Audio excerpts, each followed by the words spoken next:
हे मंत्री, और सुनाओ अपने राज्य के सुखद समाचार क्या हैं? हर कोई खुश तो है ना? हम चाहते हैं भाई कि हमारी प्रजा सदैव ऐसे ही खुशी खुशी अपना जीवन व्यतीत करे। यही एक राजा का परम धर्म होता है और यही उसका परम कर्तव्य होता है कि वह अपनी प्रजा का ऐसे ही ख्याल रखे। आप सही कह रहे हो महाराज। प्रजा का ख्याल रखना ही एक शासक का परम धर्म होता है। राजा के होते हुए उसकी प्रजा को किसी भी प्रकार का कष्ट नहीं होना चाहिए। प्रजा का सुख दुख दर्द जो समझ सके वही असली राजा होता है। तभी अचानक राज दरबार के बाहर से किसी साधु के पुकारने की आवाज आती है और वह साधु बाहर से कहता है, भिक्षाम देहि, भिक्षाम देहि, भिक्षाम देहि। महाराज, प्रतीत होता है कि कोई साधु बाहर दरवाजे पर खड़ा हुआ है जो भिक्षा मांग रहा है। महाराज, आपको उसकी मदद करनी चाहिए, न केवल भिक्षा देके बल्कि उसकी सामान्य जरूरतों को पूरा करने की कोशिश करनी चाहिए। आप सही कह रहे हैं मंत्रीवर। हमें उसे साधु को भिक्षा देने की बजाय कुछ ऐसा प्रबंध करना चाहिए ताकि वह अपनी आगामी स्थिति में बदलाव कर सके। और इतना कहकर उस साधु को राज दरबार में उपस्थित करने आदेश देते हैं। महाराज, मैं आपके नगर के पड़ोसी राज्य का निवासी हूँ। आपके राज्य के से गुजर रहा था तो पेट की क्षुधा मिटाने के लिए सोचा क्यों ना आप दयालु राजा के दर्शन कर लिए जाएं और इसी बहाने हमको कुछ खाने को मिल जाएगा। और महाराज, आज हमारा सौभाग्य है कि हमको एक परोपकारी दयालु राजा के दर्शन हुए हैं। अवश्य महाजन, आप हमारे दरबार पर आए हो तो आपको खाली हाथ नहीं भेजेंगे, क्योंकि इस दरबार पर आज तक जो आया है वह कभी खाली हाथ वापस नहीं गया। कुछ न कुछ लेकर के और पूर्ण संतुष्टि के साथ यहाँ से गया है। आपको भी पूर्ण संतुष्टि के साथ विदा किया जाएगा महाजन। राजा ने साधु का भरपूर सत्कार किया, उसको खाना खिलाया और उसकी बढ़िया आराम की व्यवस्था की गई। और उसके बाद राजा बोलते हैं, हे साधु बाबा, क्यों न आपके लिए अपने नगर में एक कुटिया बनाकर आपके निवास कराया जाए, अगर आप सहमत हों तो। अरे हे महाराज, अवश्य महाराज। महाराज, मैं वैसे ही बेघर हूँ। एक बेघर को घर मिल जाए तो इससे बड़ा उसके लिए और क्या हो सकता है। आपकी छत्र छाया में जीवन गुजारने का मौका मिलेगा, इससे परम सुख मेरे लिए और क्या ही हो सकता है। अगर आप चाहते हैं मुनिवर तो हम आपको नदी किनारे छोटी सी कुटिया बनवा देंगे, वहीं पर आप अपना जीवन गुजार बसर करना। क्या भैया ने तो इस साधु को भी अपने राज्य में रहने की अनुमति दे दी। अरे तो क्या इस राज्य में जो कोई आता जाएगा, मेरे बड़े भाई उसको ऐसे ही सबको शरण में देते जाएंगे? आखिर वह ऐसा कैसे कर सकते हैं? मुझे इसके लिए कुछ योजना बनानी पड़ेगी और मेरे दिमाग में एक बहुत धगाती योजना भभक रही है। सब कुछ अच्छा चल रहा था। अचानक राजा के महल में चोरी हो जाती है। चोरी होने के बाद सभी दरबारियों को दरबार में उपस्थित होने का आदेश देते हैं और राजा क्रम सबसे प्रश्न पूछता है और जानने की कोशिश करता है कि आखिर चोरी किसने की है। हे महाजनों, हमारे राज्य में चोरी हुई है, इससे आप भली भांति जानते होंगे। लेकिन वह चोरी किसने की है, इस बात से हम अभी भी संतुष्ट नहीं हुए हैं। इसी बात के अभाव के कारण हम किसी पर भी चोरी का इल्जाम नहीं लगा सकते। क्या आप कुछ कहना चाहते हो कि आखिर चोरी किसने की है? महाराज क्षमा चाहता हूँ, लेकिन जो मैं बोलने जा रहा हूँ उससे आपको दिल को भी ठेस पहुँचेगी, तो इसके लिए महाराज आपसे क्षमा प्रार्थी हूँ। लेकिन मुझे ऐसे कहने में बहुत शर्म आ रही है कि चोरी आपके शरण में आए हुए उस साधु बाबा ने की है। और इतना कहकर वह राज दरबार छोड़कर अपने कक्ष की ओर चले जाते हैं और पूरी रात सोच विचार करते हैं कि चोरी किसने की है। क्या चोरी साधु बाबा ने की है? लेकिन वह ऐसा क्यों करेंगे? मुझे पक्का भरोसा है कि राजा चोरी का इल्जाम उस साधु बाबा को ही लगाएंगे और उस साधु को दरबार से निकाल करके कारावास में डाल देंगे। और मैं भी यही चाहता हूँ।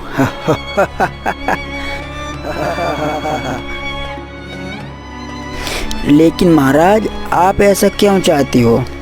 आपको क्या लगता है कि वास्तव में चोरी साधु बाबा ने की होगी, या आप साधु बाबा को फंसाने की कोई चाल चल रहे हो? आखिर आपकी योजना क्या है? आप बहुत भोले हो। मैं अपना सारा का सारा काम अपनी तेज, अपनी बुद्धि के दम पर लेता हूँ, और मेरे बड़े भाई जो राज सिंहासन संभाल रहे हैं, मैं चाहता हूँ कि उस सिंहासन पर मुझे बैठना चाहिए। और ऐसा तभी संभव है जब या तो राजा इस दुनिया को छोड़कर चले जाएं, या इनकी आजीवन मृत्यु हो जाए, या उन पर कोई ऐसी आपत्ति आ जाए जिससे वह सिंहासन को संभालने में असमर्थ हो जाए। मैंने चोरी का इल्जाम साधु बाबा पर लगाकर राजा के मन में बैठा दिया है कि वह चोरी साधु बाबा ने की है। इसके लिए वह साधु को चोर घोषित करके उसको कारावास में डाल देंगे।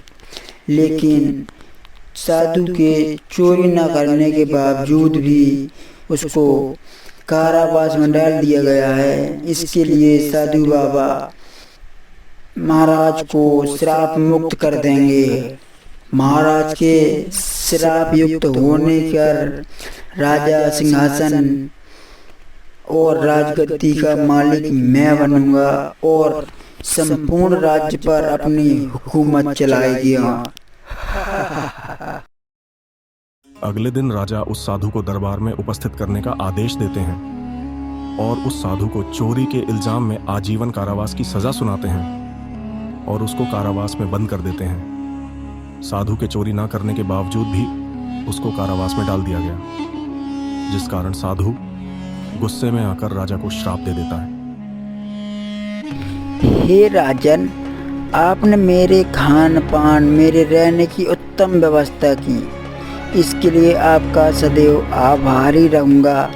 लेकिन महाजन, आपने मेरी बात को सुने बिना ही मुझे चोरी का इल्जाम लगा दिया और मुझे कारावास में बंद कर दिया।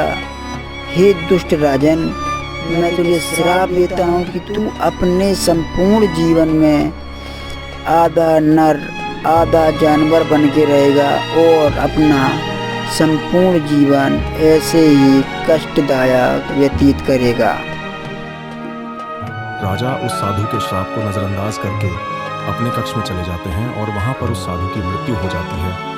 उधर मध्य रात्रि के समय राजा को कुछ अजीब महसूस होने लगता है और देखते ही देखते राजा आधे जानवर और आधा इंसान का रूप धारण कर लेता है और वह समझ जाता है कि यह सब कुछ उस साधु के श्राप की वजह से हुआ और वह अपने पुनर्रूप में आने के लिए अपने छोटे भाई के पास जाता है। अरे ये मेरे साथ क्या हो रहा है? मुझे अजीब सा महसूस क्यों हो रहा है? मेरे शरीर में क्या हो रहा है? मुझे जलन क्यों हो रही है? मुझे क्यों प्रताड़ित किया जा रहा है? कहीं यह उस साधु का श्राप तो नहीं है? लेकिन इस युग में ये कैसे संभव है? श्राप जैसा कुछ होता ही नहीं है। आखिर यह क्या है? हे छोटे, कल उस साधु की बात को नज़रअंदाज करके और बिना उसकी बात सुने उसको चोरी का इल्ज़ाम लगाकर कारावास में बंद कर दिया था।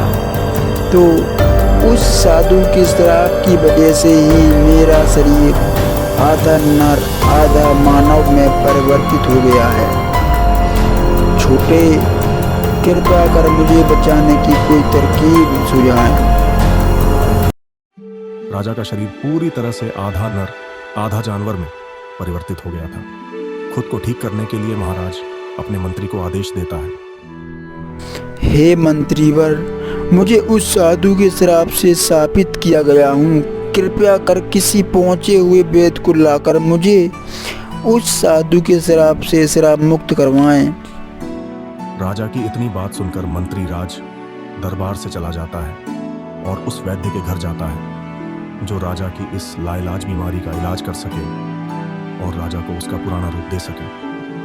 तभी वैद्य आते हैं और राजा को बोलते हैं, महाराज, आपको किसी भी प्रकार की कोई बीमारी नहीं है, अर्थात यह है किसी भी प्रकार की दवा से ठीक नहीं होगा। महाराज, आपको एक ऐसे साधु का श्राप लगा है जिस श्राप को विभेद पाना मुश्किल ही नहीं असंभव है।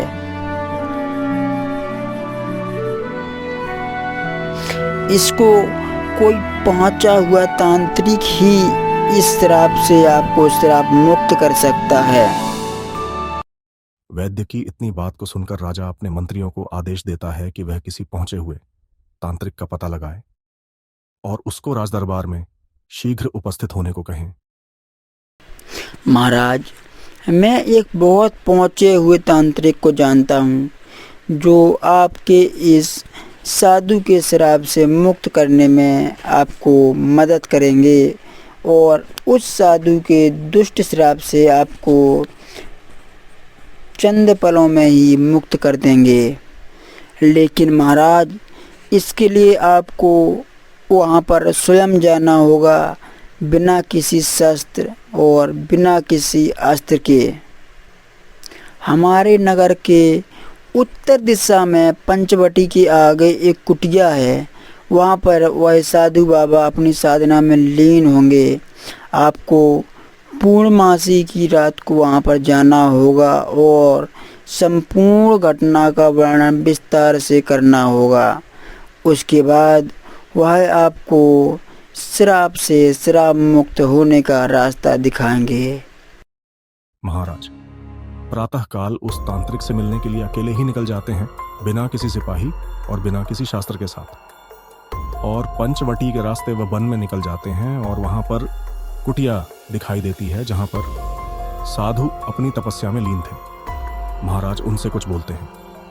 महाराज, मैं कमलकंठ नगर का राजा हूँ और मेरी गलती की सजा मुझे मिल रही है।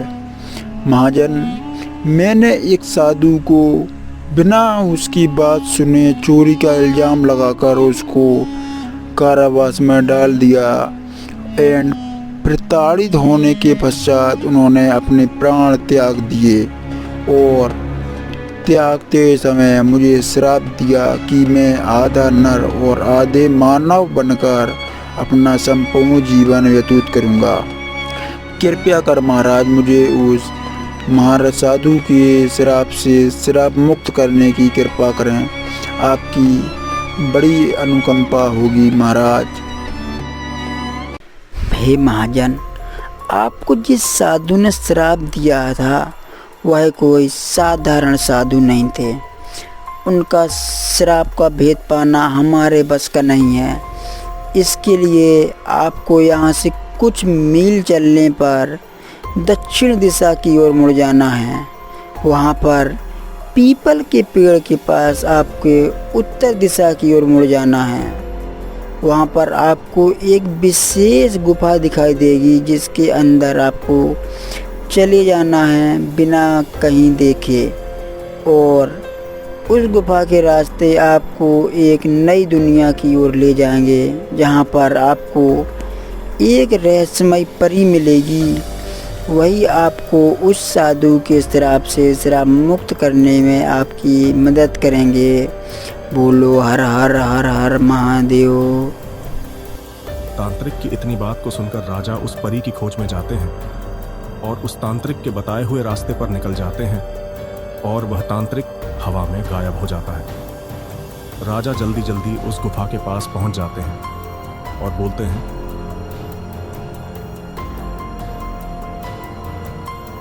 शायद ये वही गुफा है जिसका जिक्र तांत्रिक बाबा कर रहे थे। मुझे इसके अंदर जाना चाहिए ताकि मैं अपने श्राप से मुक्त हो सकूं और अपना पुनर्जीवन प्राप्त कर सकूं। राजा उस गुफा के अंदर चले जाते हैं और गुफा के अंदर जाने के बाद उस गुफा का दरवाजा बंद हो जाता है और महाराज अंदर फंस जाते हैं। लेकिन वह अंदर और अंदर चले जाते हैं और एक अलग दुनिया में पहुंच जाते हैं। वहां पर उनको एक जलपरी दिखाई देती है जो बेहद खूबसूरत थी और राजा के मन को मोह रही थी। राजा उस जलपरी से कहता है, हे जलपरी, मैं अमरकंटक का राजा देवेंद्र सेन हूँ। मुझे एक साधु की श्राप लगने के कारण मेरी यह हालत है। आपके पास और आपका पता लगा कर आया हूँ। कृपया करके मुझे उस साधु के श्राप से श्राप मुक्त करने की कृपा करें। आपकी असीम अनुकंपा होगी। हे जलपरी, मैं अमरकंटक का राजा देवेंद्र सेन हूँ। मुझे एक साधु की श्राप लगने के कारण मेरी यह हालत है। आपके पास और आपका पता लगा कर आया हूँ। कृपया करके मुझे उस साधु के श्राप से श्राप मुक्त करने की कृपा करें। आपकी असीम अनुकंपा होगी। महाराज, आपको जो साधु ने श्राप दिया है वह कोई साधारण साधु नहीं थे और साधु के श्राप को भेद पाना मेरे अलावा किसी के बस की नहीं। महाराज, आपके दानवीरता की प्रशंसा बहुत सुनी है, तो मुझे साधु के श्राप को विभेदन के लिए पश्चात आपके छोटे भाई की बलिदान देनी होगी। हे जलपरी, आपने मुझे कैसी विवेचन में डाल दिया है। एक तरफ मैं अपने श्राप से श्राप मुक्त होना चाहता हूँ, तो दूसरी ओर मेरी जान से प्यारा छोटा भाई, उसकी बलि कैसे दे सकता हूँ। जलपरी ने जादू से उसके छोटे भाई को राजा की समक्ष प्रस्तुत कर दिया और राजा से उसकी बलि करने को कहा, लेकिन राजा ने बलि देने से इनकार कर दिया। लेकिन उस पर ज्यादा दबाव होने के कारण राजा अपने छोटे भाई की बलि देने के लिए तैयार हो गया और उसकी बलि देने ही वाला था कि तभी वहां पर एक साधु प्रकट हो जाते हैं। हे महाजन, हम सिर्फ आपके वचनों को, आपके कर्तव्य का निरीक्षण कर रहे थे। हम देखना चाहते थे कि आप अपने वचनों पर कितना अटल रहते हो। आपने जलपरी की बातों में आकर अपने श्राप से श्राप मुक्त होने के लिए अपने छोटे भाई का बलि देने के लगे हो। यह उसकी जान की परवाह किए बिना आप अपने छोटे भाई की बलि देने लगे। यह सिर्फ आपकी जुबान के लिए महाराज कोई छोटे मोटे राजा नहीं हो। आप सूरवीर हो। दानवीरों में आपका नाम अंकित किया जाना चाहिए। जाइए महाराज, आपको उस साधु के श्राप से मुक्त करते हैं। और इतना कहकर वह उस साधु का रूप रख लेते हैं जिसने वास्तव में उस राजा को श्राप दिया था। असल में वह वही साधु था जो वहां राज दरबार में राजा को श्राप देकर मोक्ष को प्राप्त हो चुके थे। इस तरह से राजा उस साधु के श्राप से श्राप मुक्त हो गया और खुशी खुशी अपना राज्य संभालने